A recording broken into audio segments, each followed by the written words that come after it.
ইন্না আরাদনাল আমানাতা আলাস সামাওয়াতি ওয়াল আরদি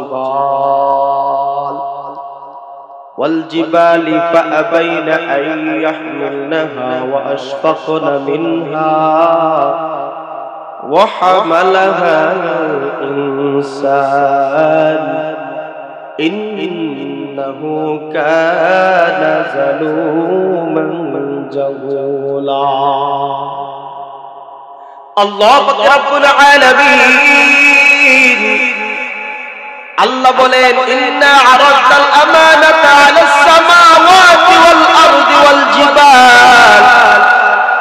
আমার আল্লাহ বলে, আমি আমার আমানতকে আসমানকে দিলাম, জমিনকে দিলাম, আমার আমানত তাদের উপর দিলাম, কিন্তু তারা আমার আমানত রক্ষা করতে অস্বীকার করল।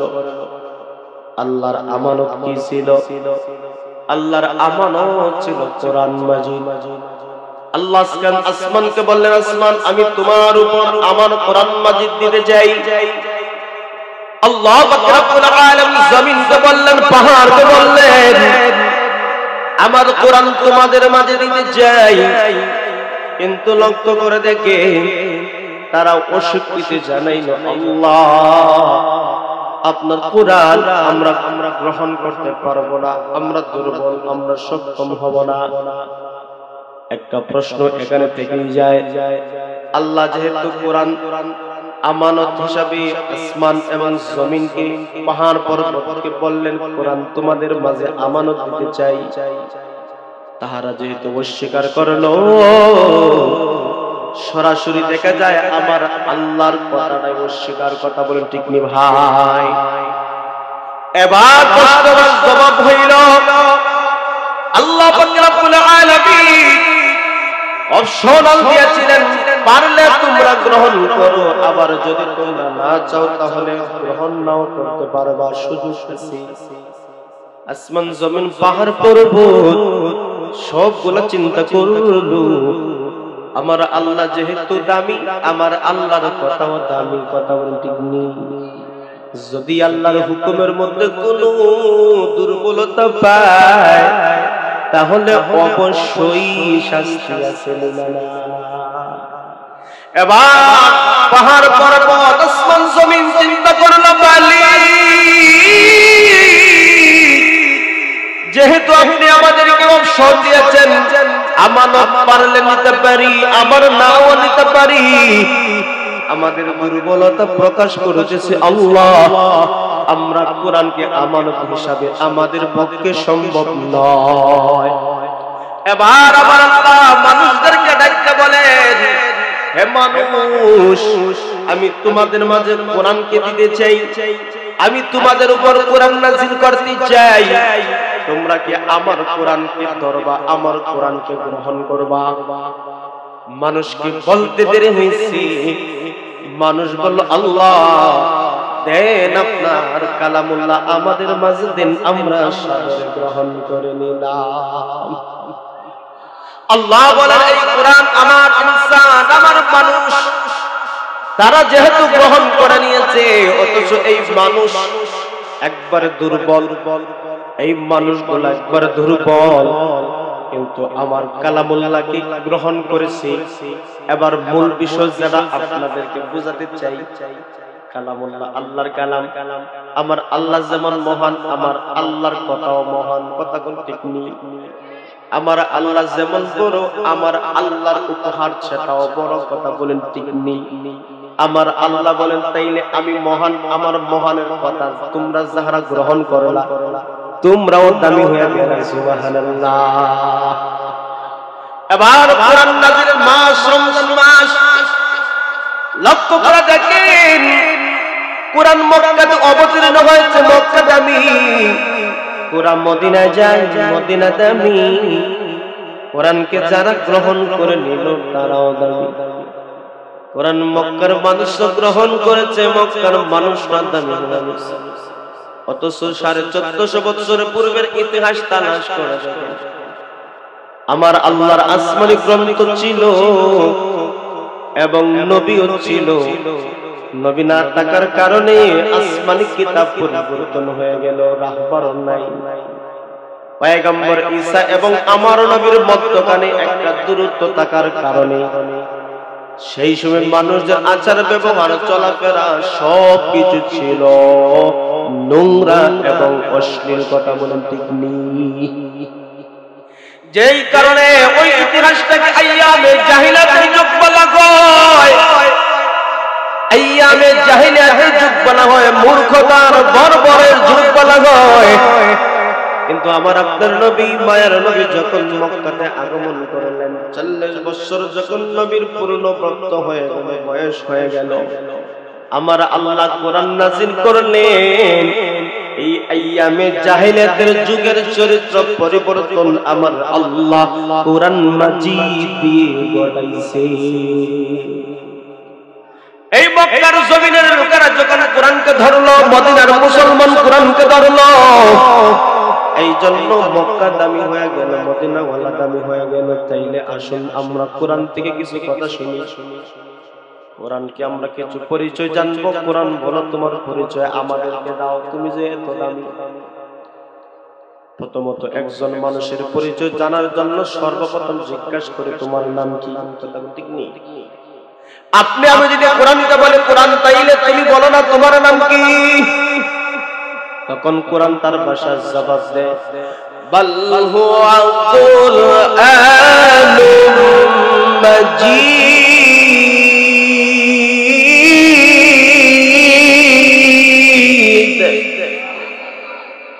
কোরআন ডাকতে বলে আমার নাম হলো কোরআন মাজিদ। কোরআনের আরো একাধিক নাম আছে, কোরআন, ফুরকান, তানজিল, হুদা।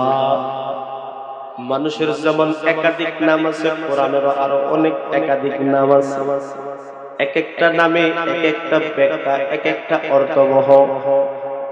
সংক্ষেপে আমরা বুঝলাম কোরআন মাজিদ। এবার আমাদের প্রশ্ন হলো, কোরআন বলো না তোমার পরিচয়, একটু বলো। দুনিয়াতে আসার আগে তুমি কোথায় ছিলে, একটু তুমি বলো। তখন কোরআন ডাকতে বলে,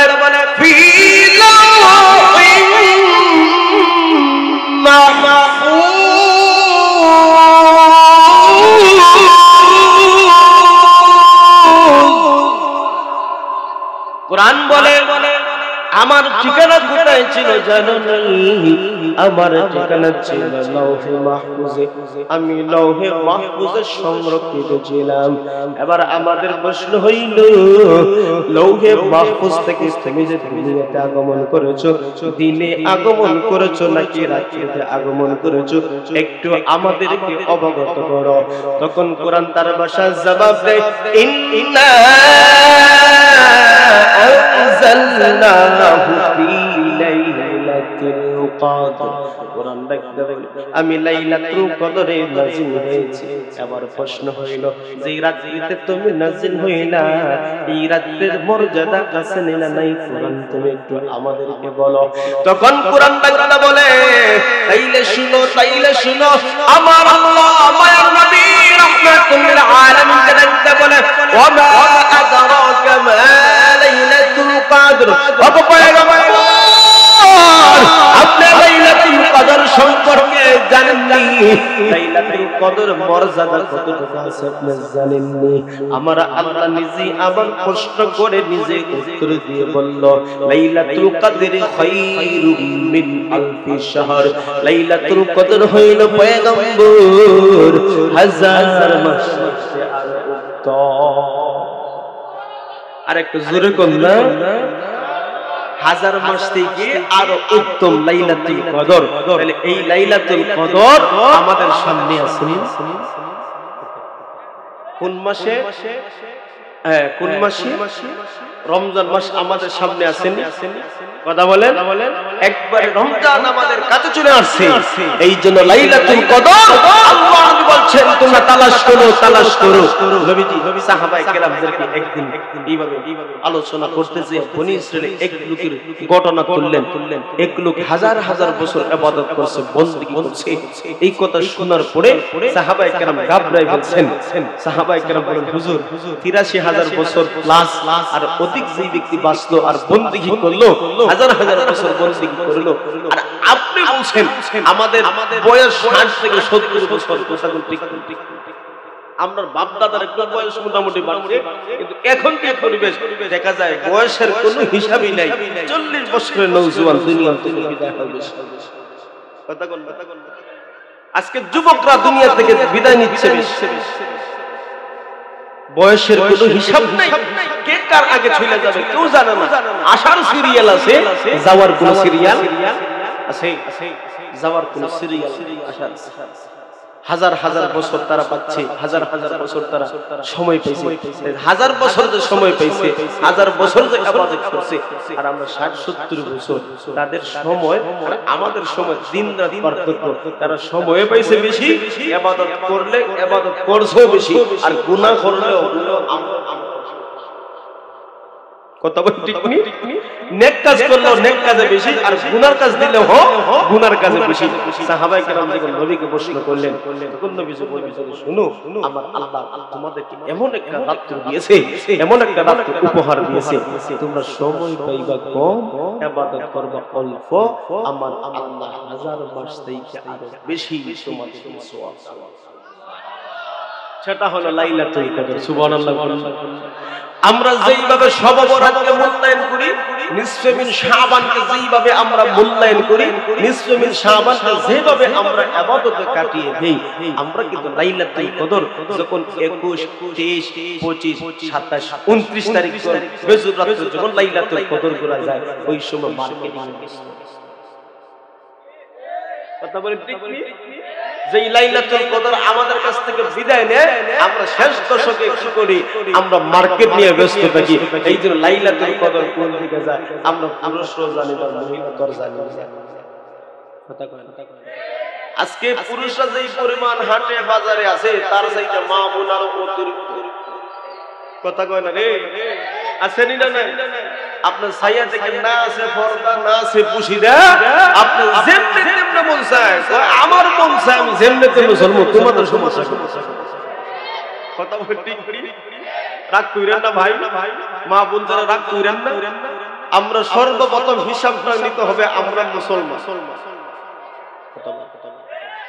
প্রথম আমাদের হিসাব হইল আমি একজন মুসলিম আমি একজন মুসলমান পুরুষ আমি একজন মুসলমান নারী আমার একটা ধর্ম আছে আমার একটা দিন আছে এই দিনে যা মন চায় করা যায় না কিছু বাধা নিষেধ আছে কথা বলে ঠিক কি এই দিনে আমাদের কি বাধা নিষেধ আমাদের কিছু আছে কারণ আমি তো মুসলমান যদি না হইতা তাইলে তোমার যেমন মন চায় তা চলো আমার অসুবিধা নাই আমরা যেহেতু মুসলমান এই জন্য আমাদের কিছু বাধা নিষেধ আছে আল্লাহ পাক রব্বুল আলামিন পয়গম্বর আদম এবং হাওয়া আলাইহিস সালামকে জান্নাত থেকে বাহির করেছিলেন শুধুমাত্র একটা গন্ধম গাছের নিকটে গেছেন আল্লাহ বলেন দুনিয়াতে আমি কিছু গন্ধম দিছি আপনারা কি দুনিয়াতে গন্ধম কি আজ পর্যন্ত কোনো ওয়াজ গন্ধম হইল আরে দুনিয়াতে আল্লাহ জান্নাতে সবকিছু ওপেন করছে একটা ফল খাইলে কি তাসির সাধারণ প্রশ্ন ফলটা খাইলে কি হইতো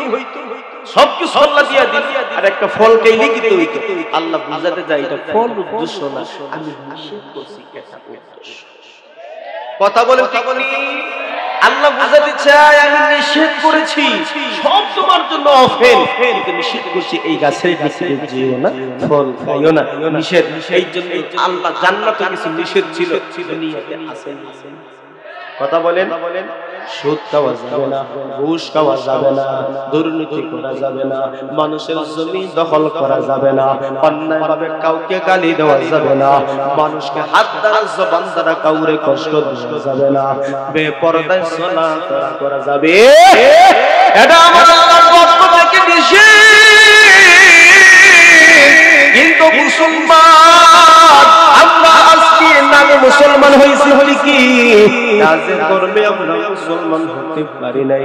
আজকে চুলের দিকে তাকায়া দেখেন স্টাইলটা রাখছি ইহুদি খ্রিস্টানের সাথে।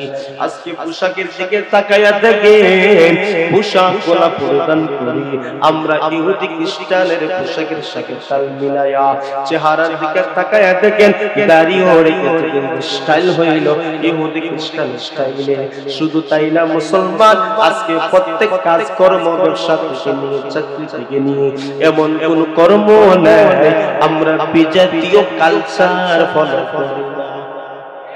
কথা বলে ঠিক কিনা ভাই? এই জন্য আগেকার মুসলমান নামটা পর্যন্ত রাখতো নবীদের নামে, আল্লাহর সিফতি নামে, সাহাবায়ে কেরামের নামে। এই যুগে আইসা ডিজিটাল স্লোগান দিয়া মুসলমানের নামটা পর্যন্ত চেঞ্জ হয়ে গেছে। কথা বলে ঠিক না ভাই? তাইলে বোঝা গেল নামের মধ্যে আমরা মুসলমানের কিছু গন্ধ পাওয়া যায়, কিন্তু ব্যক্তিগত জীবন, পারিবারিক জীবন, সামাজিক জীবন, দুনিয়াবি সব কর্মে আমরা কিভাবে ডিজিটাল হতে চাই, কিভাবে আধুনিক হতে চাই, আমরা কিভাবে তাল মেলে দুনিয়ার সাথে চলতে চাই, এই তাল মেলে যে ফাল দিয়া জাহান্নামের কাতারে দাঁড়াই গেছি সেই দিকে আমাদের কোনো খেয়াল নাই।